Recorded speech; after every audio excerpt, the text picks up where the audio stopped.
Diving into Harry Seidler's take on modernist architecture. Structure as language. Harry Seidler was one of Australia's most influential modernist architects, a bold voice who reshaped the country's built environment. He brought a radical new design language to post-war Australia. His architecture wasn't just about function. It was about expressing structure, geometry, and space with clarity and elegance. To Harry Seidler, architecture was not just about shelter, it was about expression. Structure wasn't hidden, it was the language of the building itself.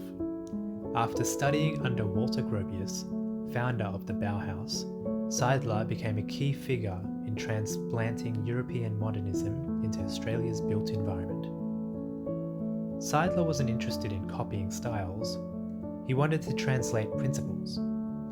His works across Australia, including civic buildings and private homes, were united by a common goal: to express structural logic visually.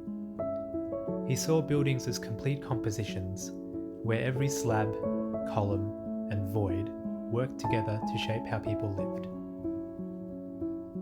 Seidler's roots in modernism trace back to Harvard, where he trained under Walter Gropius, and later worked with Marcel Breuer in New York. These figures weren't just mentors, they were revolutionaries.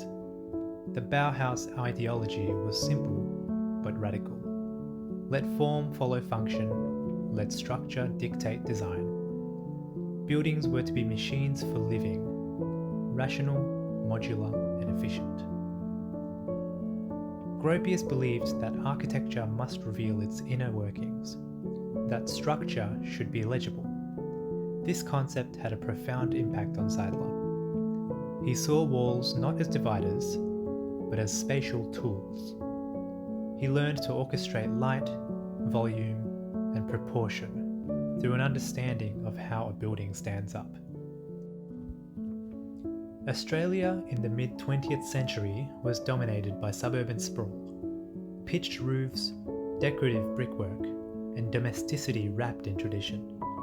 Seidler disrupted this comfort zone. His language was different: flat roofs, cantilevered slabs, open plans, and exposed materials. The structure wasn't concealed, it was celebrated.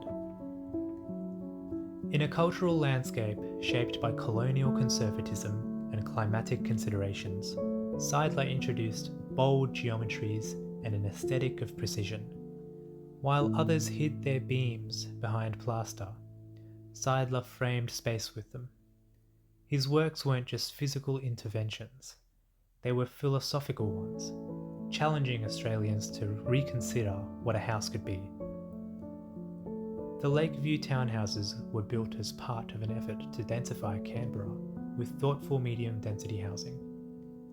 But what made them radical was not density, it was expression. Interior walls don't carry loads. That freedom allows open-plan living areas, high voids, and light to move unimpeded.